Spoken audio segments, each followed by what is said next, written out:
significa alguma coisa para você e você poderia formular claramente a razão por que emite. 3. Você está ansioso em prosseguir nesse trabalho porque sua personalidade aspira, ou porque sua alma está começando conscientemente a utilizar seu mecanismo.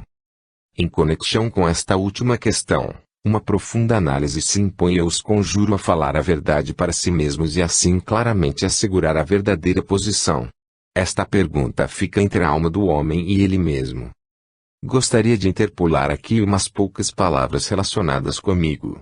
Os estudantes podem desperdiçar suas energias em inútil. Cada grupo é capaz de pensar claramente, de acurada discriminação, de especulação quanto à minha identidade. Qual a importância disto? Minha missão em relação ao grupo é dar a necessária assistência àqueles que procuram ajustar-se para o trabalho ativo como discípulos. Eu sou um discípulo e, tendo avançado uma distância maior no caminho da volta do que os aspirantes que estudam estas lições, conheço algo sobre os perigos, compreendo o que é necessário e posso ajudar na preparação para o momentoso instante em que passam no umbral. É necessário mais? Não é a verdade de igual valor, quer seja anunciada por um aspirante, um discípulo ou um mestre, ou mesmo um Cristo. Pode acontecer que, quanto mais próximo eu esteja de vocês, maior possa ser minha utilidade. Meu anonimato não será quebrado e as especulações quanto à minha identidade são inútil perda de tempo. É suficiente saber que eu sou um oriental, que estou no raio do ensino intimamente associado com o mestre KH, que parte de meu trabalho é a firme pesquisa em busca de aspirantes de coração forte, fervente devoção e mentes treinadas e que eu sou um discípulo como são todos, desde o mais humilde probacionário até o maior dos grandes. Uma lição todos os aspirantes precisam aprender, e aprender cedo, é que a concentração sobre a personalidade do mestre esperando obter com ele um contato pessoal e a constante visualização daquela condição chamada discipulado aceito servem para adiar aquele contato e atrasar a aceitação. Procure equipar seu instrumental, aprenda a atuar em silêncio, cumpra suas obrigações e faça seu dever. Desenvolva reserva no falar e aquele equilíbrio calmo que deriva de um motivo de vida não egoísta e esqueça-se da satisfação egoísta que poderia crescer no coração ao ouvir o reconhecimento de fidelidade por parte da hierarquia que observa. Dê esta instrução cuidadosa atenção. Estes são dias em que muitos ajustamentos e trocas estão sendo modelados no mundo dos homens. Na confusão resultante, os indivíduos estão avaliando a necessidade da união de suas forças e da cooperação dos seus esforços e a necessidade do trabalho grupal está mais evidente do que nunca. Estes são dias, portanto, em que a calma e a confiança devem ser a sua força e nos quais a garantia única está numa cuidadosa busca de todos os motivos subjacentes. Vistos na superfície, muitos princípios, aparentemente divergentes, emergem e o curso da batalha parece ir, primeiro para um lado, depois para outro. Vistos do lado interno, os fatores emergentes são mais simples. A contenda conduz primeiramente a testar os motivos e através deste teste torna-se aparente, aos guias que observam, quem, em suportar as coisas com paciência e quem tem uma capacidade de prosseguir pelo caminho probatório na direção do portal da iniciação, sem obstáculos e sem ser perturbado em sua vida interior pelas explosões na superfície. Se vocês apenas pudessem ver a inquietação e a dificuldade em toda parte estariam produzindo um bem que ultrapassa de longe o mal aparente. As almas estão se descobrindo e aprendendo a depender do instrutor interno. Quando toda ajuda externa fracassa e quando as autoridades aparentes diferem na solução proferida, então as almas são jogadas de volta para si mesmas e aprendem a ver internamente. Este contato interno com o eu superior está se tornando aparente num grau que gradualmente se desenvolve e conduz para aquela autoconfiança e calma interior que estão baseadas na regra do Deus interior e que, por conseguinte, tornam um homem instrumento para o serviço no mundo. Muitas coisas são aparentes nesta conjuntura, ao cuidadoso e meditativo estudante dos homens e de seus motivos. Primeiro, aquele idealismo e a percepção do plano para a humanidade têm uma íntima relação. O idealismo é análogo ao pensamento que precede a criação. A capacidade para o pensamento abstrato e para a concentração no ideal somente agora está em processo de desenvolvimento, pois esta capacidade envolve a utilização de certos átomos, a utilização da matéria dos subplanos superiores e a capacidade em sincronizar as próprias vibrações com os grandes seres. Somente umas poucas pessoas na raça são verdadeiros idealistas, embora estejam aumentando em números, somente pequena minoria emprega a mente concreta, enquanto que as massas são conduzidas inteiramente pelas emoções. O tempo está chegando em que o corpo intuicional, o veículo búdico, será organizado, utilizando-se a mente espiritual superior como seu médium. Quando aquela organização estiver completa, a mente concreta inferior não passará de um transmissor ou de um intérprete. Mesmo o pensamento concreto ou abstrato estarão superados e nós teremos simplesmente o influxo da intuição, tomando forma através da matéria mental. Perceberemos, por conseguinte, muito que agora é incompreensível para o nosso plano inferior da visão. Em todos os grandes movimentos, há algum pensamento ou agregado de pensamentos lançados nas mentes dos assim chamados idealistas, pela grande fraternidade branca. A ideia é emitida por eles. Eles escolhem um homem ou um grupo de homens e lançam em suas mentes alguma ideia.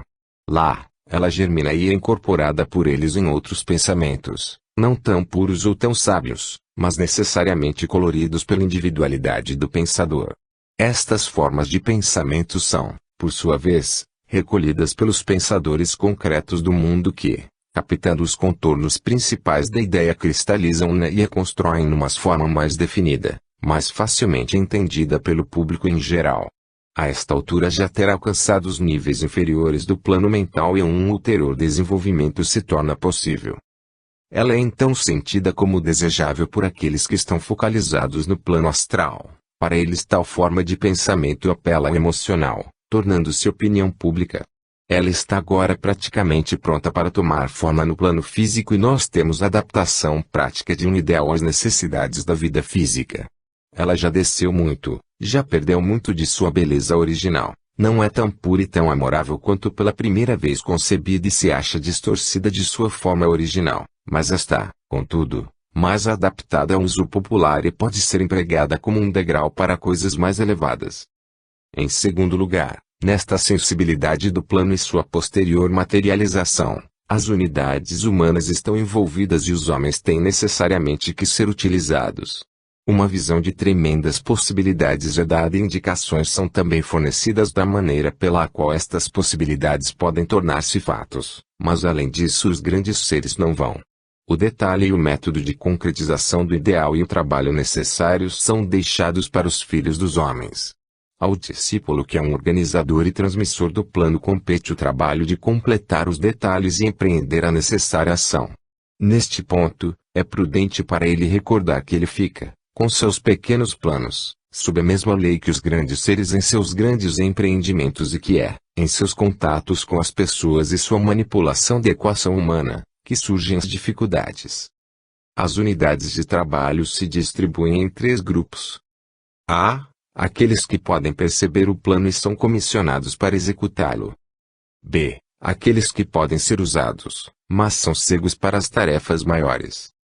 C. Aqueles que não podem perceber coisa alguma, a não ser as coisas relacionadas com seus próprios interesses egoístas. O primeiro grupo os mestres podem contatar. Eles trabalham com estas unidades da família humana e alimentam uma razoável expectativa de um sucesso razoável. Estes, tanto ouvem o som, como têm uma visão do plano. O segundo grupo tem que ser utilizado da melhor maneira possível, pelos discípulos do mundo. O grupo final tem que ser frequentemente registrado do ponto de vista da energia e somente utilizado quando necessário. Uma das condições fundamentais que um discípulo tem que cultivar para perceber o plano e ser usado pelo mestre, é a solidão. Na solidão, a rosa da alma floresce. Na solidão, o ser divino pode falar. Na solidão, as faculdades e as graças do ser superior podem se enraizar e florescer na personalidade. Na solidão, também o mestre pode aproximar-se e imprimir na alma quietada o conhecimento que ele procura transmitir, a lição que precisa ser aprendida, o método e o plano para o trabalho que o discípulo deve alcançar. Na solidão se ouve o som. Os grandes seres têm que trabalhar através dos instrumentos humanos e o plano e a visão são muito prejudicados pela falha por parte destes instrumentos. Terceiro, isto me traz ao terceiro ponto, os problemas e as dificuldades com os quais os mestres têm que se haver quando eles procuram adiantar os planos da evolução através dos filhos dos homens. Em conclave eles fazem seus sábios planos, judiciosamente, após devida discussão, eles distribuem as tarefas. Então, para aqueles que se oferecem para o serviço e que têm alguma medida de contato com a alma, eles procuram transmitir tanto do plano quanto possível. Eles imprimem o plano e alguma sugestão quanto ao seu objetivo na mente de algum homem ou alguma mulher no plano físico. Se aquela mente for instável ou supersaturada, se estiver cheia de orgulho, de desespero, ou de autodepreciação, a visão não surge com contornos nítidos. Se o corpo emocional estiver vibrando violentamente com algum ritmo estabelecido pela personalidade, ou se o veículo físico está sofrendo e a atenção concentrada ficar assim impedida, que acontecerá? O mestre tristemente afastar-se-á, lamentando pensar na oportunidade para o serviço que o colaborador terá perdido por sua própria culpa e ele procurará alguém mais para satisfazer a necessidade, alguém, talvez, não tão fundamentalmente ajustado à tarefa, mas o único disponível em face do fracasso daquele de quem primeiro se aproximou.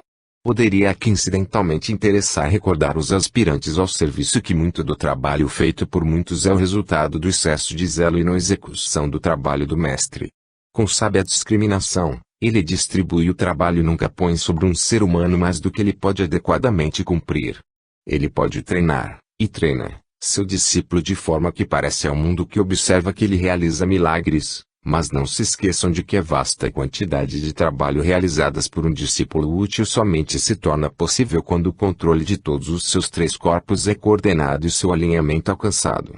Aquele que tem um corpo mental estável, que é fortemente positivo na recepção do que vem do alto, enquanto negativo às vibrações inferiores. Aquele que tem um corpo astral que é claro, sem coloração e quieto. Aquele que também tem um corpo físico com nervos firmes e ritmo estável, será como um escrínio, belo, entretanto forte como o aço, servirá como um recipiente para o uso do mestre, um canal através do qual ele possa verter sem obstáculos sua bênção sobre o mundo. Quarto, deve-se notar que mesmo os grandes seres têm que estabelecer seus planos em grande parte contando com a falta de percepção dos que estão no plano físico, através de quem eles têm que trabalhar. Sofrem a desvantagem e dependem dos instrumentos de que dispõem no plano físico e seu principal problema diz respeito ao ponto de evolução alcançado pela massa dos homens no Ocidente. Lembre-se de que este ponto é indicativo do sucesso do processo evolutivo e não de seu fracasso, mas, porque muito ainda fica por ser feito, o trabalho da loja fica muitas vezes impedido. O ponto alcançado desta vez poderia ser expresso como uma oscilação.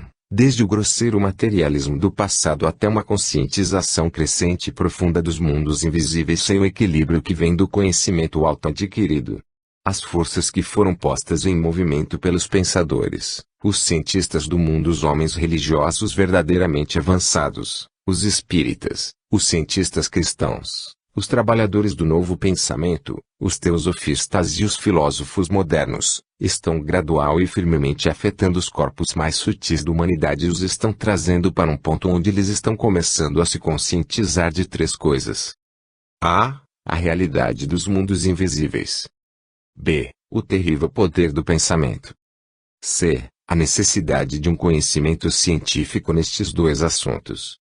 Quinto, certos perigos que os aspirantes precisam observar ao procurarem ser úteis, devem ser aqui mencionados. Devem cuidar para que um aspecto do plano ou visão não seja superenfatizado em detrimento de outro. Devem evitar uma concentração desigual de pensamento sobre aquela parte do plano que mais lhes agrade pessoalmente. Devem reconhecer a incapacidade dos trabalhadores em continuar a conduzir os planos e a trabalhar juntos em paz e firmemente. O atrito é muitas vezes inevitável. Devem tomar cuidado com o crescimento da ambição e do interesse pessoal. Devem resguardar-se da fadiga, devido ao prolongado esforço em materializar o plano e da tensão que incide sobre os altos esforços. Devem desenvolver a capacidade de reconhecer aqueles que são enviados para ajudá-los no trabalho. Devem, acima de tudo, resguardar-se do insucesso e se manterem em contato com o eu superior e com o mestre. Um outro ponto que deve ser lembrado é que o problema a ser solucionado por todos os que estão procurando cooperar com a grande loja branca tem 4 objetivos em vista. Primeiro, que na execução do plano há também a manipulação do karma. Este karma nem é meramente individual nem meramente nacional, mas sim, parte da consumação do karma mundial. Segundo, um outro objeto é a preparação de um instrumento de serviço na inauguração da nova era durante os próximos 200 anos. A integração de um grupo de conhecedores e de místicos está continuando firmemente em todas as partes do mundo e em todas as organizações. Um grupo está sendo reunido, mas seus membros pertencem a muitos grupos. Para este grupo de conhecedores e místicos está dada a oportunidade de ser o canal através do qual a hierarquia pode trabalhar e através do qual os grandes seres podem enviar seu pensamento iluminador. Através dele também eles podem trabalhar para a elevação, no sentido oculto, da humanidade e assim auxiliar a evolução em cada plano. De acordo com a resposta dos discípulos, dos místicos e dos conhecedores em toda parte, assim será o rápido advento da nova era. Procuro aqui emitir uma palavra de advertência: no fracasso em responder, no fracasso em se ajustar, construir e apurar, no fracasso em envolver o ouvido interno para aquelas vozes nos planos mais sutis que podem proferir as palavras de reconstrução, pode resultar a transferência final das forças de reconstrução para outros canais, a consequente suspensão das oportunidades e, por fim, o abandono da instrumentalidade do grupo como um meio de serviço. Gostaria de dar ênfase ao que está contido nas palavras de reconstrução, pedindo a todos vocês que desejam seriamente ouvir estas palavras, que estudem a introdução do livro, Luz no Caminho. Deve-se lembrar que, se os grandes tiverem de mudar seus planos relativamente a este integrante grupo de místicos, ele será mudado pelos próprios místicos, visualizados como um grupo. O terceiro objetivo é o desenvolvimento da intuição e da discriminação dos discípulos no mundo e sua habilidade em perceber a visão superior e conquistar, à custa do inferior, a consciência daquele plano superior. Terão de lembrar que o objetivo inferior, devido à sua proximidade, dará a impressão de ser mais atraente e somente poderá ser transcendido a um custo infinito. A intuição deve ser desenvolvida em muitas pessoas e o seu senso de valores adequadamente ajustado antes que este grupo, que deverá inaugurar a nova era, possa satisfazer as exigências. Os problemas dos dias atuais são em grande parte devidos à falta de percepção intuitiva no passado, e esta falta se situa primeiramente entre os místicos do mundo e não tanto entre os aspirantes inferiores. O problema não se localiza na falta de idealismo nem mesmo numa falta de inteligência e sinceridade. Ele consiste na incapacidade de sacrificar a personalidade todas as vezes para fazer a realização intuitiva demonstrar suas realidades. O compromisso foi permitido e no mundo oculto o compromisso é proibido. Seu abuso conduz ao desastre e finalmente varre, na ruína e na tempestade, as personalidades daqueles que assim se dobram. As pessoas têm procurado ajustar a verdade à hora. Em vez de ajustar a hora à verdade, e na diplomacia se tem esforçado para usar tanto da realidade quanto julgam prudente. Os mestres estão observando, em busca dos de clara visão e adesão à verdade tal como a sentem, sem compromisso e capacidade de caminhar para diante firmemente em direção ao ideal. Isto envolve os seguintes fatores. 1. Uma identificação daquele ideal através da meditação. 2. Sua aplicação ao presente através de uma direção bem definida. 3. Remoção dos pensamentos forma antigos e obstaculizadores através do autossacrifício. 4. Uma recusa a compromissos, através da visão clara. 5.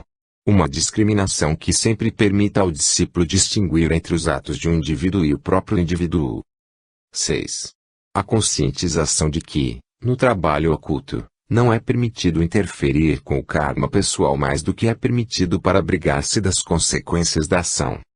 Isto envolve, por isso, uma recusa em interferir nos negócios alheios, isto é, no que tange a vida da personalidade, e contudo, envolve uma recusa em se furtar ao negócio da causa maior.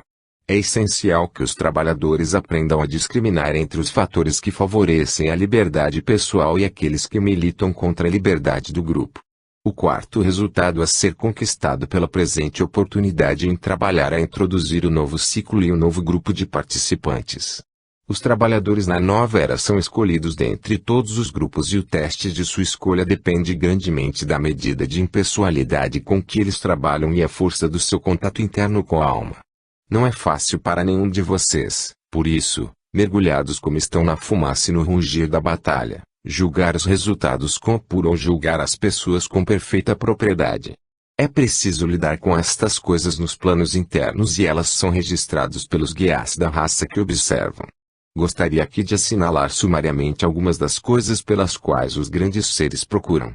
Procuram verificar se a chama interna, o resultado do esforço em trabalhar e pensar e agir sabiamente, arde com brilho crescente. Eles registram se ela permanece oculta e bruxuleante através do vórtice das correntes astrais e pelos pensamentos forma do antagonismo pessoal, ambição e inveja. Como um resultado do trabalho do mundo, alguns serão conduzidos para uma conexão mais íntima com o trabalho da hierarquia e outros serão temporariamente mandados de volta. A capacidade em dominar o astral e em trabalhar a partir de níveis mentais contará grandemente.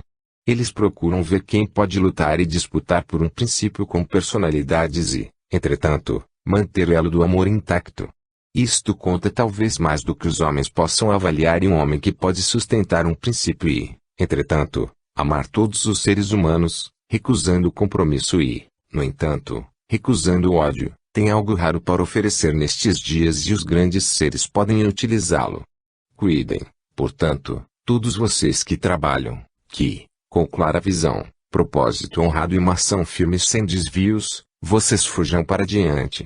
Cuidem de lidar com paciência e tolerância com aqueles seus irmãos que escolherem os princípios inferiores e os menos certos, que sacrificam o bem do grupo em benefício de seus próprios fins pessoais e que usam métodos indignos. Dê-lhes amor e carinho e uma pronta mão de ajuda, pois eles tropeçarão no caminho e medirão a profundidade da lei. Fiquem atentos então para levantá-los e oferecer-lhes oportunidades para o serviço, sabendo que o serviço é o grande instrutor e curador. Os grandes seres procuram ver a faculdade da flexibilidade e adaptabilidade se desenvolvendo, aquela faculdade de adaptação que é uma das leis fundamentais das espécies que a natureza tão maravilhosamente demonstra. A transferência desta lei para os planos internos e sua manifestação no novo ciclo de esforço deve ser assumida. Esta lei de adaptação envolve a apreciação da necessidade, o reconhecimento da nova força penetrando com o novo ciclo e a consequente reunião numa ampla síntese da necessidade da força, considerando o eu pessoal simplesmente como um ponto focal para ação e transmutação. Envolve a transmutação dos 5 sentidos e sua extensão para os planos mais sutis de modo que a visão, a audição, o tato, o paladar e o olfato se fundem num todo cooperador sintético, para o uso na grande obra. No plano físico, tendem para a unificação da vida pessoal e adaptação do mundo físico às necessidades do eu pessoal. Nos planos mais sutis, devem ser transmutados, até que se tornem adequados às necessidades do grupo do qual o indivíduo forma uma parte fragmentada. A capacidade para fazer isto é uma das coisas que os grandes seres procuram naqueles indivíduos cujo privilégio poderá ser o de inaugurar a nova era. Acima de tudo, eles procuram um canal ampliado da alma para o cérebro físico, através da mente. Tal canal ampliado indica que um homem pode ser usado. Poder-se-ia quase expressar dizendo que eles procuram o aperfeiçoamento do antakarana, aquele canal de comunicação entre a consciência da alma e o cérebro cujo possuidor seja alguém a quem os mestres possam utilizar de maneira bem-sucedida. São guiados, em sua escolha dos servidores, pela capacidade de um homem pessoalmente adquirida e por sua competência arduamente conquistada. Quando há necessidade, habilidade e faculdade, então os grandes seres alegremente as utilizam. O ângulo errado tem merecido, às vezes, exagerada ênfase e o reverso disto ensinado. Os mestres não devem ser procurados porque um homem busque capacidade. Eles serão encontrados quando um homem tenha capacidade que o torne útil para o trabalho grupal e que pode ser expandida sob cuidadosa instrução, até as forças superiores da alma. A liderança nos grupos controlando o trabalho da nova era desenvolver-se-á da disciplina do indivíduo e os líderes serão encontrados entre aqueles que percebem o interno problema.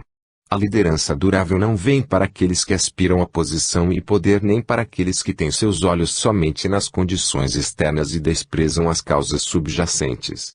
A liderança não vem para aqueles que colocam o eu pessoal e sua posição e poder antes do bem do grupo. Ela vem duradouramente para aqueles que nada buscam para o eu separado, para aqueles que se perdem no bem do todo. Para resumir nossa consideração dual, o som ou a palavra sagrada quando corretamente usada tem vários efeitos que deveriam aqui merecer referência.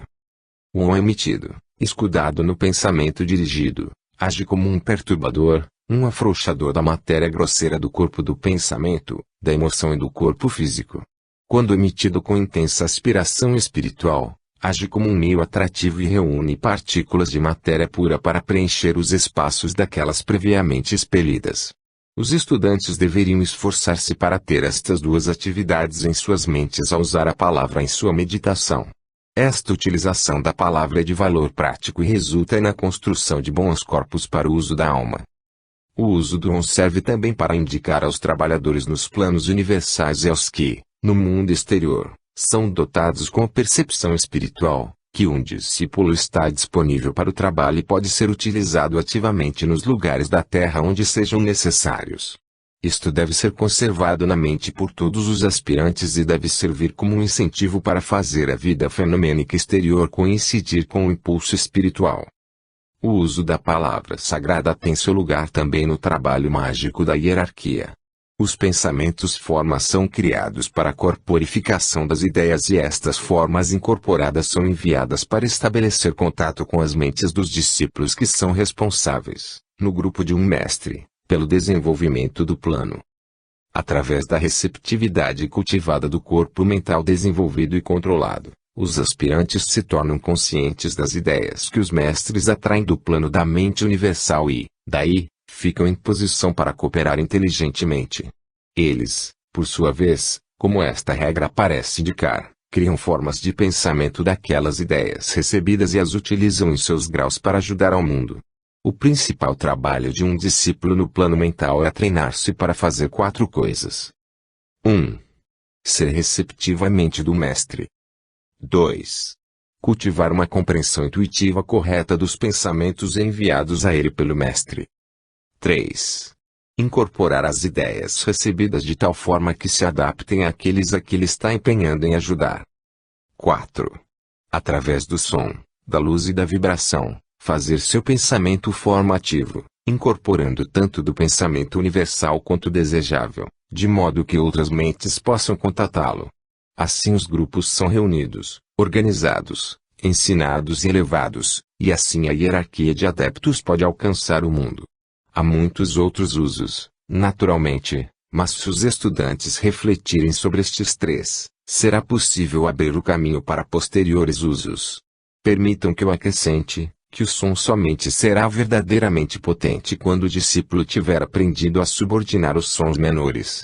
Somente quando os sons que ele emitir normalmente para os 3 mundos forem reduzidos no volume e na atividade, bem como na quantidade, será possível ao som ser ouvido e assim realizar seu objetivo. Somente quando a multidão de palavras faladas for reduzida e o silêncio na fala for cultivado, será possível para a palavra fazer seu poder sentido no plano físico.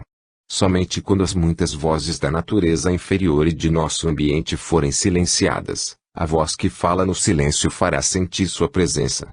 Somente quando o som de muitas águas morrer na distância, no ajustamento das emoções, a nota clara do Deus das águas será ouvida. As pessoas raramente avaliam a potência de uma palavra, contudo, está afirmado, no princípio foi o Verbo e o Verbo era Deus. Sem ele nada do que foi feito se fez. Quando, por isso, nós lemos aquelas palavras, nossas mentes se voltam para a aurora do processo criativo quando, por intermédio do som, Deus falou e os mundos foram feitos. Foi dito que, a principal agência pela qual a roda da natureza se move numa direção fenomênica é o som, pois o som ou palavra original põe em vibração a matéria da qual todas as formas estão feitas e se inicia aquela atividade que caracteriza até o átomo da substância. A literatura e as escrituras de todas as nações antigas e das grandes religiões dão testemunho da eficiência do som em produzir tudo que é tangível e visível. Os hindus dizem de maneira muito bela que o grande cantor construiu os mundos e o universo é sua canção. Esta é uma outra maneira de expressar a mesma ideia. Se isto for conscientizado e a ciência deste conceito de algum modo entendido, o significado de nossas próprias palavras e a emissão do som na fala se tornam quase um portentoso acontecimento. O som, a fala e o uso das palavras foram consideradas pelos antigos filósofos, e estão sendo assim considerados de maneira crescente pelos modernos pensadores, como o mais alto agente usado pelo homem para modelar a si mesmo e ao seu ambiente. O pensamento, a fala e a resultante atividade no plano físico, completam a triplicidade que faz um homem o que ele é e o coloca onde ele está. O objetivo de toda fala é revestir o pensamento e assim tornar nossos pensamentos disponíveis aos outros. Quando falamos, nós evocamos um pensamento e o tornamos presente e trazemos aquilo que está oculto dentro de nós para uma expressão audível. A fala revela e a fala correta pode criar uma fonte de propósito benéfico, assim como a fala errada pode produzir uma forma que tem um objetivo maligno.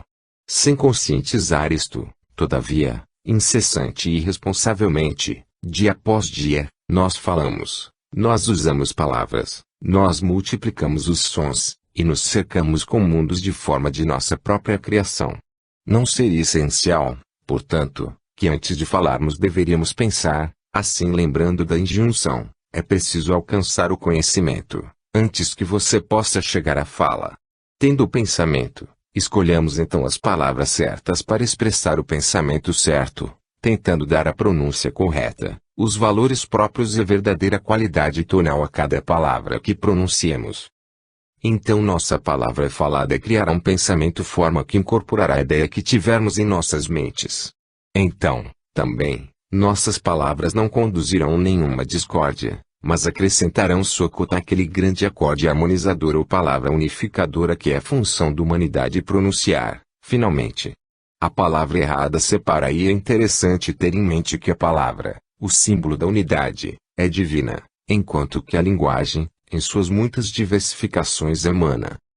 À medida que a evolução prossegue e que a família humana eleva-se até sua verdadeira posição no grande plano do universo, a palavra certa e a correta será crescentemente cultivada, porque pensaremos mais antes de pronunciarmos as palavras, ou, como disse um grande instrutor, através da meditação retificaremos os erros da palavra errada, e o significado das formas das palavras dos sons verdadeiros e corretos e da qualidade vocal, tornar-se-á cada vez mais aparente.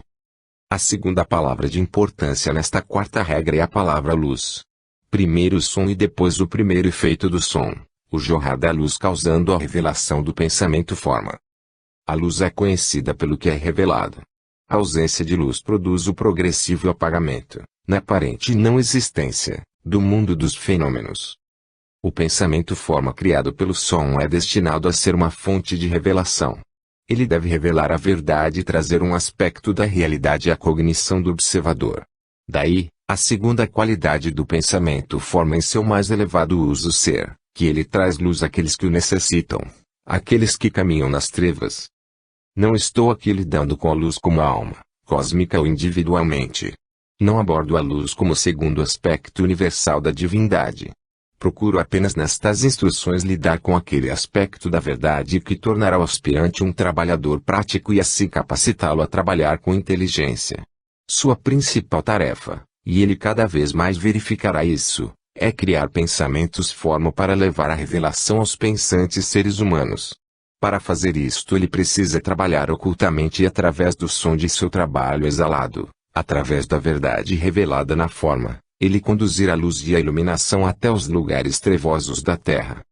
Então ele, finalmente, faz seu pensamento forma a viver através do poder de sua própria afirmação, compreensão espiritual e vitalidade. Assim o significado da terceira palavra vibração, aparece. Sua mensagem é ouvida, pois é emitida, ela conduz iluminação, pois leva a verdade e revela a realidade, é de importância vital, pois vibra com a vida de seu Criador e é mantida na existência, enquanto seu pensamento e som e inteligência a animarem. Isto é verdade quanto a uma mensagem, em uma organização e em todas as formas de vida que são apenas as ideias incorporadas de um Criador cósmico ou humano. Os estudantes perceberão o valor de levar estas três palavras vitais e estabelecer sua relação com todos os pensamentos forma manifestados, um cosmos, um plano, um reino da natureza, uma raça, uma nação, um ser humano. Considerem os diversos grupos de agências criadoras, logos solares, anjos solares, seres humanos e outros. Considerem as esferas do processo criativo e vejam quão verdadeiro é o velho comentário quando ele diz: o som reverberou em meio às várias rodas de matéria incriada, e ó, O Sol e todas as rodas menores apareceram. A luz brilhou entre as muitas rodas, e assim as múltiplas formas de Deus, os diversos aspectos de sua roupagem radiante, refulgiram. As palpitantes rodas vibrantes giraram. A vida, em seus múltiplos estágios e em seus muitos graus começou o processo de desenvolvimento, e, a lei começou a trabalhar. As formas ergoeram-se e desapareceram, mas a vida continuou. Reinos se ergueram, conservando as suas muitas formas que se aproximaram, se uniram e mais tarde separaram-se, mas ainda a vida continuou. A humanidade, ocultando o Filho de Deus, o Verbo encarnado, irrompeu na luz da revelação. As raças apareceram e desapareceram. As formas, velando a alma radiante, emergiram, alcançaram seu objetivo e desapareceram na noite. Mas a vida continuou, fundiu seu tempo com a luz. A vida mergulhou na luz, ambas se fundindo para revelar uma beleza e um poder, uma força libertadora ativa, uma sabedoria e um amor a que nós chamamos um Filho de Deus. Através dos muitos filhos de Deus, que em seu centro mais íntimo são apenas um, Deus em sua paternidade é conhecido. Entretanto, ainda aquela iluminada vida continuou a se mover até um temível ponto de poder, de força criadora, relativamente ao qual nós dizemos, é o todo, o contenedor do universo, o persistente centro da esfera, Uno. Nós tocamos em duas palavras significativas na quarta regra, som e luz, e uma ideia capital surge. A alma deve ser conhecida como luz, como a reveladora, enquanto que o aspecto espírito será mais tarde reconhecido como som. Completa luz e iluminação é o direito do discípulo que atinge a terceira iniciação, enquanto que a verdadeira compreensão do som, do tríplice alma, o fator sintetizador na manifestação aparece somente aquele que dominar os três mundos. Em seguida, é a palavra vibração que deverá chamar nossa atenção, mas ela não pode ser dissociada da palavra seguinte na sequência, forma. A vibração, o efeito da atividade divina, tem dois aspectos. Há o primeiro efeito no qual a vibração, emergindo do reino da subjetividade em resposta ao som e à luz, produz resposta na matéria e, assim, atrai ou reúne os átomos dos quais as moléculas, as células, os organismos e finalmente a forma integrada podem ser construídas. Isto efetuado, o aspecto da vibração será registrado como uma dualidade. A forma, por intermédio dos cinco sentidos, se torna consciente do aspecto vibratório de todas as formas no meio em que se acha, ela própria, como uma entidade funcionante. Mais tarde, no tempo e no espaço, aquela forma funcionante se torna sempre mais consciente de sua própria vibração interior e buscando retrospectivamente a fonte original daquela vibração, se torna consciente do self e mais tarde do reino da alma.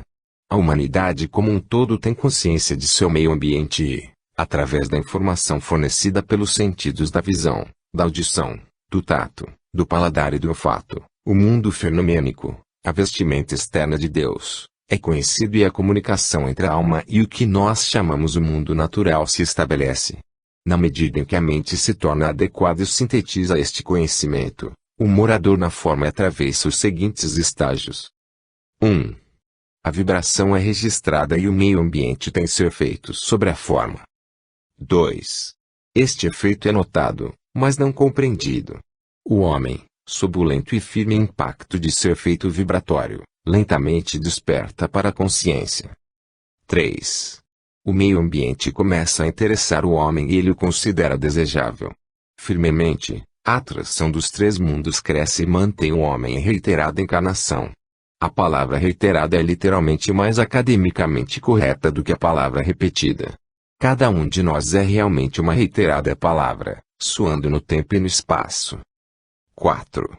Mais tarde, quando a vibração das formas do meio ambiente e do mundo natural se torna monótona através do constante impacto sobre muitas vidas, o homem começa a voltar para o familiar mundo fenomênico do desejo, um ouvido surdo e um olho que não vê. Ele se torna insensível ao seu impacto vibratório e crescentemente sensível à vibração. 5. Posteriormente, no caminho da prova e do discipulado, esta atividade vibratória mais sutil exerce uma influência crescente. O mundo exterior deixa de atrair. O mundo interior do self assume lugar capital na natureza do desejo. 6.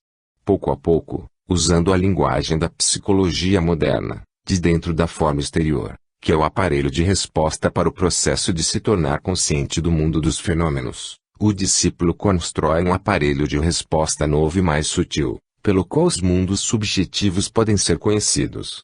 Quando este estágio é alcançado, desenvolve-se um firme afastamento do contato vibratório com os mundos exteriores da forma e uma atrofia do desejo naquela direção. Tudo parece árido e indesejável e nada satisfaz a alma ardente e aspirante. O difícil processo de reorientação em direção a um novo mundo, um novo estado de ser e uma nova condição de consciência se estabelece e porque o sutil aparelho de resposta interior está somente numa condição embrionária, há um devastador sentimento de perda, um tatear na escuridão e um período de luta espiritual e exploração, que testa a resistência e a firmeza de propósito do aspirante até os próprios limites. Mas, e este é o ponto encorajador a ser lembrado, tudo prossegue segundo a lei e nada pode impedir agora o trabalho de ir adiante. Observem estas palavras na regra 4. Chega-se a um ponto em que um homem está verdadeiramente de fato assentado na rocha e, embora ele possa experimentar a alternância de luz e sombra e, embora as ondas das águas purificadoras possam rolar sobre ele e ameaçar varrê-lo de sua base e embora ele possa sentir-se ele mesmo surdo e cego, nada pode finalmente derrotar o objetivo da alma.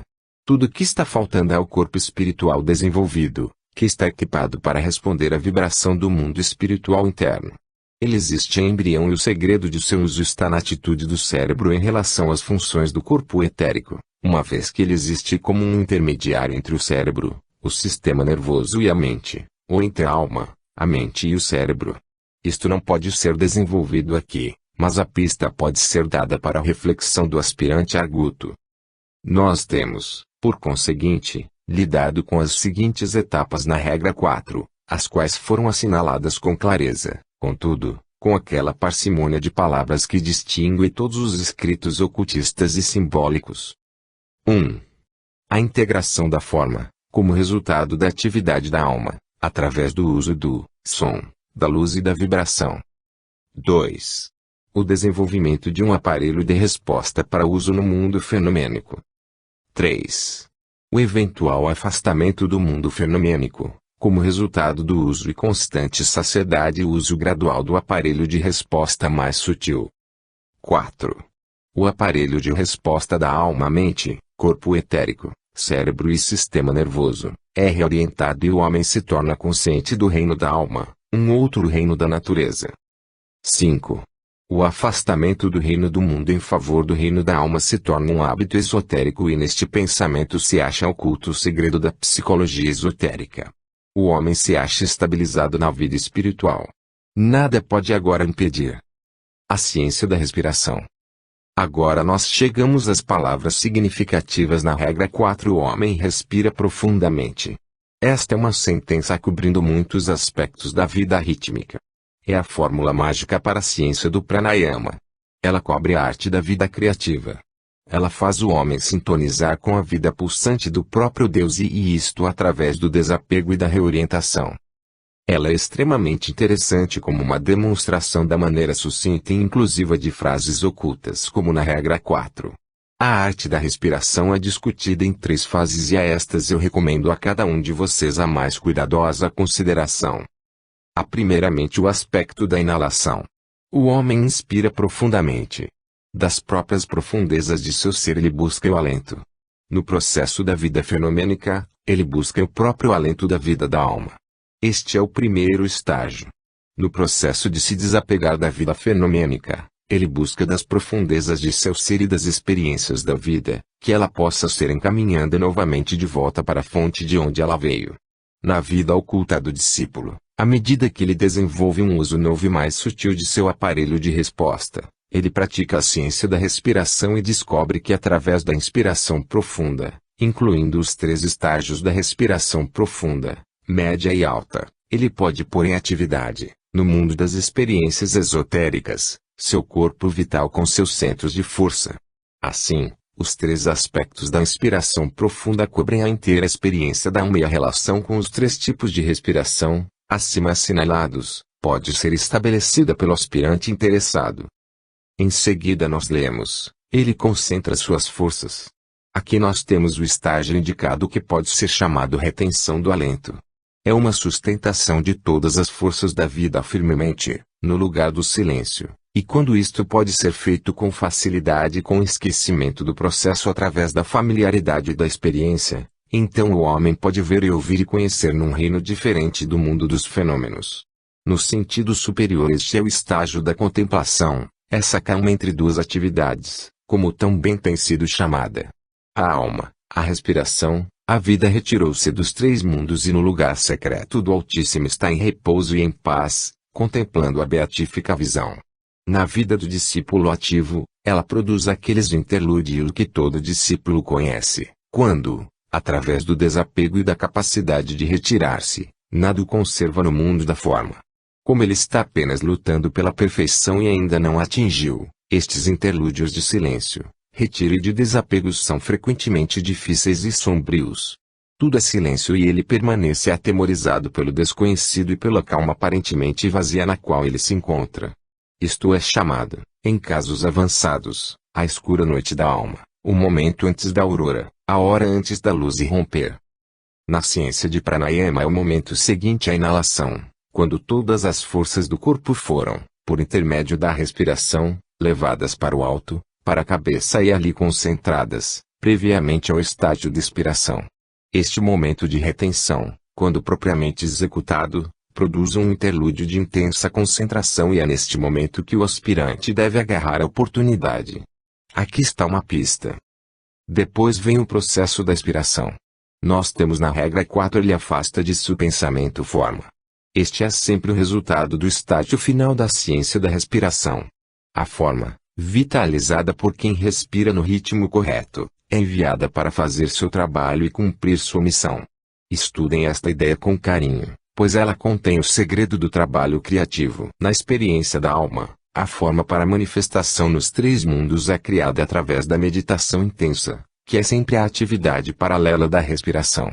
Então, por um ato da vontade, resultando numa inspiração engendrada ou alcançada dinamicamente no interlúdio da contemplação ou retenção do alento, a forma criada é enviada para o mundo fenomênico, para servir como um canal de experiência, um meio de expressão e um instrumento de resposta nos três mundos da vida humana. Na vida do discípulo, através da meditação e da disciplina, ele aprende a alcançar altos momentos de interlúdio sempre que ele concentra suas forças no plano da vida da alma e, depois, novamente por um ato da vontade, ele exala seus objetivos espirituais, planos e vida, para o mundo da experiência. O pensamento forma que ele construiu relativamente à parte que ele tem de desempenhar e a concentração de energia que ele conseguiu obter, se tornam efetivos. A energia necessária para o passo seguinte é exalada pela alma e desce para o corpo vital, assim galvanizando o instrumento físico com a necessária atividade construtiva. Aquele aspecto do plano que ele apreciou na contemplação e aquela parte do propósito geral da hierarquia na qual sua alma se sente chamada a cooperar são exaladas simultaneamente, através da mente para o cérebro e assim ele afasta de si os pensamentos forma. Finalmente, na ciência do pranayama, este estágio cobra aquele movimento expiratório que, quando executado com um pensamento e um objetivo consciente por trás de si, serve para vitalizar os centros e encher cada um deles com vida dinâmica. Mas não precisa ser dito aqui. Assim, nesta ciência do respirar profundamente, nós temos coberto todo o processo do trabalho criativo e do desenvolvimento evolutivo de Deus na natureza. É o processo através do qual a vida, a existência una, trouxe à existência o mundo fenomênico e a regra 4 é um resumo da criação. É igualmente a fórmula segundo a qual a alma individual trabalha ao centralizar suas forças para a manifestação nos três mundos da experiência humana. O uso correto do alento da vida é toda a arte que o aspirante, o discípulo e o iniciado trabalham, tendo em mente, contudo, que a ciência do alento físico é o aspecto menos importante e acompanha sequencialmente o uso correto da energia, que é a palavra que nós aplicamos ao divino alento ou vida. Finalmente, na vida mental do discípulo e no grande trabalho de aprender a ser um criador consciente na matéria mental e, assim, produzir resultados no mundo fenomênico, esta quarta regra contém instruções sobre as quais o trabalho é baseado. Ela incorpora a ciência de todo o trabalho mágico. Por isso, esta regra exige a máxima consideração e estudo. Corretamente entendida e corretamente estudada, deveria conduzir cada aspirante, do mundo dos fenômenos para o reino da alma. Suas instruções, se executadas, deveriam conduzir a alma de volta para o mundo dos fenômenos como a força criadora na magia da alma e como fator manipulador e dominante por intermédio da forma. No treinamento do estudante ocidental, nunca se pede uma obediência cega. As sugestões são feitas quanto ao método e à técnica que se mostrou eficiente por milhares de anos e com muitos discípulos. Algumas regras quanto à respiração, quanto ao processo útil e ao modo prático de viver no plano físico, serão fornecidos, mas no treinamento do novo tipo de discípulo durante a era vindoura é a vontade dos gurus e rizis que observam, que eles serão deixados mais livres do que até agora tem sido o caso. Isto pode significar um desenvolvimento ligeiramente mais lento, no começo, mas resultará, espera-se, num mais rápido desenvolvimento durante os estágios posteriores no caminho da iniciação. Por isso os estudantes são solicitados a prosseguir durante o seu período de treinamento com coragem e com alegria, sabendo que são membros de um grupo de discípulos, sabendo que não estão sozinhos, mas que a força do grupo é sua, o conhecimento do grupo é seu também, na medida em que desenvolvam a capacidade para aprendê-lo, e sabendo também que o amor e a sabedoria e a compreensão dos irmãos mais velhos que observam, estão por trás de cada aspirante filho de Deus, mesmo quando aparentemente, e sabiamente, ele é deixado a lutar, através da luz na força de sua própria alma onipotente. Regra 5. Com 3 coisas se ocupa o anjo solar antes do invólucro criado descer: a condição das águas, a segurança daquele que assim cria, e a firme contemplação. Assim se aliam o coração, a garganta e o olho, para o serviço tríplice. A alma e suas formas de pensamento. Temos lidado com os processos de criação dizendo respeito 1.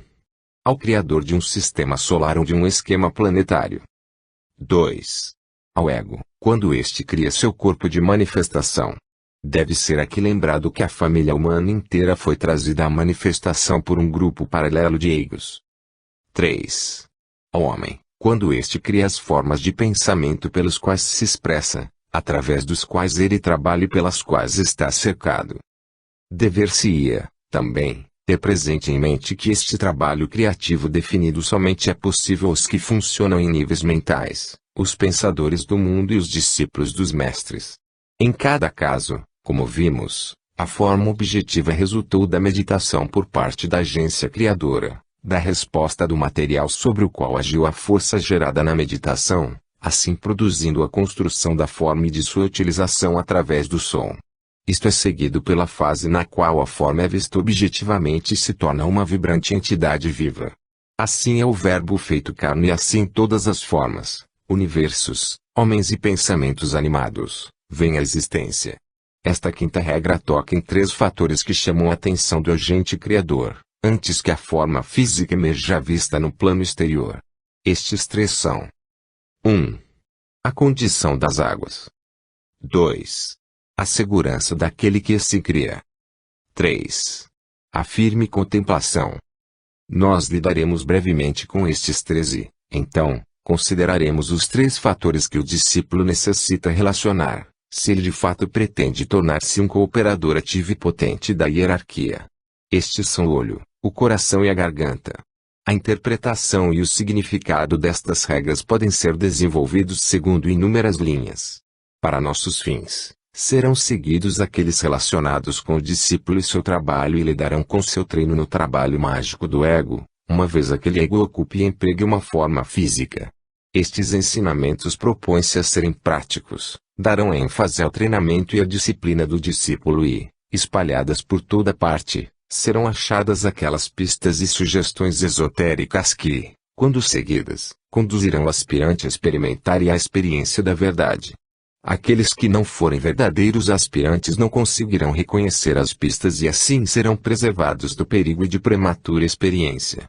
Tomemos, portanto, os 3 fatores que ocuparão nossa atenção e os consideraremos do ponto de vista do ser humano que está criando pensamentos forma e não primariamente do ponto de vista de um criador solar ou de um ego, preparando-se para a encarnação através da forma. 2 pensamentos colaterais são aqui valiosos.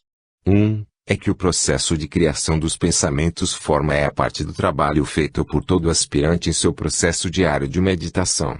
Se o estudante se lembrasse de que todo o tempo em que ele se senta para sua meditação matinal ele está aprendendo a construir e a vitalizar pensamentos forma, seu trabalho poderia assumir maior interesse. A tendência da maioria dos aspirantes é se ocupar com suas deficiências no trabalho de meditação e em sua incapacidade em controlar suas mentes, enquanto que ambos os aspectos de sua tentativa seriam ajudados, se eles estivessem ocupados com o trabalho profundamente absorvente da construção de pensamentos forma. Algo secundário e de menor importância é que, como egos que se preparam para tomar corpos humanos, estão profundamente ocupados no trabalho de meditação, sendo altamente improvável que possam ser alcançados pelo médium nas sessões espíritas comuns. Além do mais, somente aqueles que desencarnaram bem recentemente podem assim ser contatados e eles estão, na maioria das vezes, numa condição de profunda abstração de uma espécie diferente. Não há tempo nem intenção de ampliar este item aqui, mas o interessante para aqueles que investigam estes assuntos. 1. A condição das águas. A agência criadora, o homem, construiu, através dos incentivos de um objetivo coordenador, de intensa meditação e da atividade criativa, o pensamento forma que ele está animando com sua própria vitalidade e dirigindo com sua vontade. Chegou o tempo daquele pensamento forma ser enviado para sua missão e concretizar a finalidade de sua existência. Como vimos na regra anterior, a forma é conduzida de seu criador pela força do alento expulsivo. Esta é uma afirmação simbólica, mas, ao mesmo tempo, um fato experimental no trabalho mágico. No trabalho do discípulo há muitas vezes fracasso devido à sua incapacidade para compreender tanto o significado esotérico como o literal do seu alento expulsivo, à medida em que ele desenvolve o seu trabalho de meditação.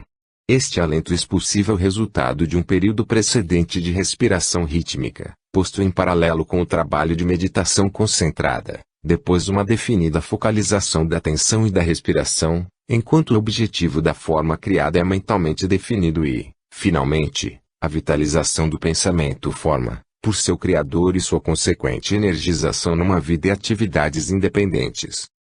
O primeiro obstáculo à potência do trabalho surge através do fracasso do discípulo em desempenhar estas atividades simultaneamente.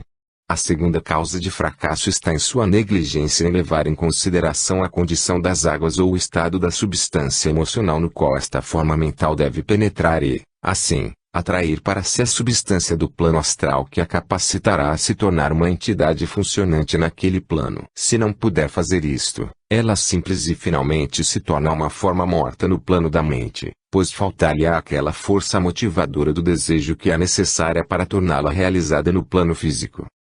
É interessante recordar isto: se um pensamento forma for enviado para o mundo emocional para se juntar-se um corpo de desejo, a força propulsiva é que produz toda a objetividade, e for mergulhado numa condição das águas que pode ser melhor descrita como puramente egoísta, tudo o que ocorrer será como segue: ele se perde, pela atração para o corpo astral do discípulo, que é o ponto focal para toda a energia astral empregada pelo discípulo. Ele é arrastado para um vórtice do qual o corpo astral do indivíduo é o centro e perde sua existência separada. O símile do redemoinho aqui é válido. O pensador é como um homem lançado num barco de brinquedo da praia para uma correnteza. Se ele lançá-lo num redemoinho, ele com o tempo será sugado para o vórtice central e desaparecerá. Muitas formas, assim construídas por um aspirante em sua meditação, se perdem e fracassam em seu objetivo por causa do estado caótico e agitado do corpo emocional do aspirante. Assim as boas intenções se reduzem a nada, assim o bom propósito e o trabalho planejado pelo mestre deixam de se materializar porque, quando o pensamento forma desce até o plano do desejo e da emoção, ele entra em contato somente com as borbulhantes águas do medo, da suspeita, do ódio, do vício ou do desejo puramente físico. Estes, sendo mais potentes do que a pequena forma, afogam-na e ela se perde de vista e sai da existência e o homem se torna consciente de um outro esforço abortado. Ou novamente, a condição das águas não é aquela de um redemoinho auto-engendrado, mas está mais aliado àquela de um pequeno lago, agitado numa ondulação borbulhante, através das atividades dos demais. Há muitos discípulos que alcançaram uma razoável medida de autocontrole e de desinteresse pessoal. Eles não são as vítimas do desejo e ambições pessoais e estão comparativamente livres do redemoinho das tendências egoístas. Mas seus corpos astrais são volta e meia arrastados para um estado de agitação pelo grupo para o qual e no qual eles trabalham.